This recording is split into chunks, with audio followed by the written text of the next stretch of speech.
Hey everybody, Maxwell McGee and Peter Brown here at GDC Europe 2013, where Peter just got done taking a look at a new Ubisoft game that somehow is not Assassin's Creed. Peter, tell us all about it. So creative director Patrick Plord from Ubisoft Montreal just announced this really small project called Child of Light.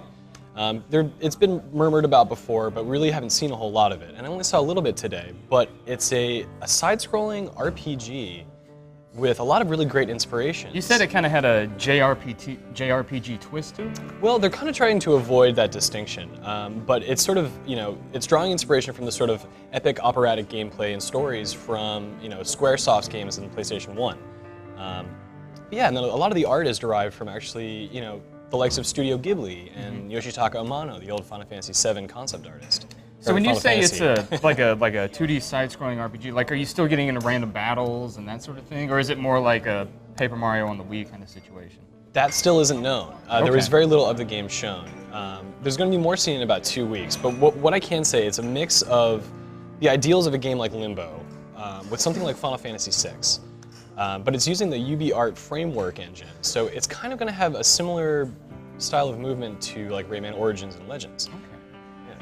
Then, did he talk at all about like is this going to be the main focus for Ubisoft? Like, how much resources are they throwing behind this game? Because Ubisoft is a huge, developer. Yeah, and that was kind of a big part of his discussion, right? It was sort of like, having a really small team in an environment where big games and big teams are sort of the norm.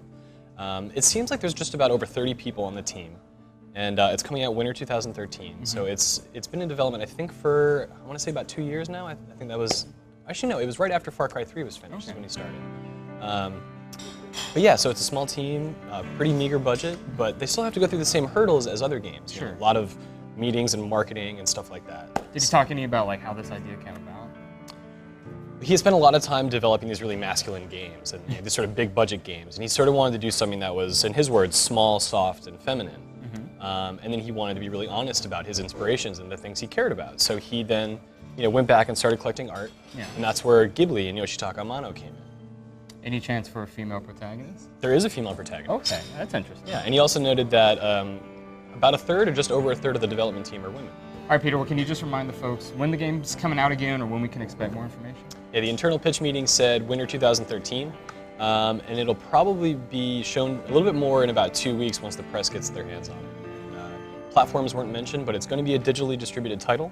And he did say that when he was pitching it to Yves Guillemot that pitching it as a next-gen IP was very important. So there's a chance we'll see it on next-gen platforms. All right, Pete, well, thanks for talking with us, and thank you guys at home for watching. Be sure to stay tuned to GameSpot.com for our ongoing GDC 2013 coverage.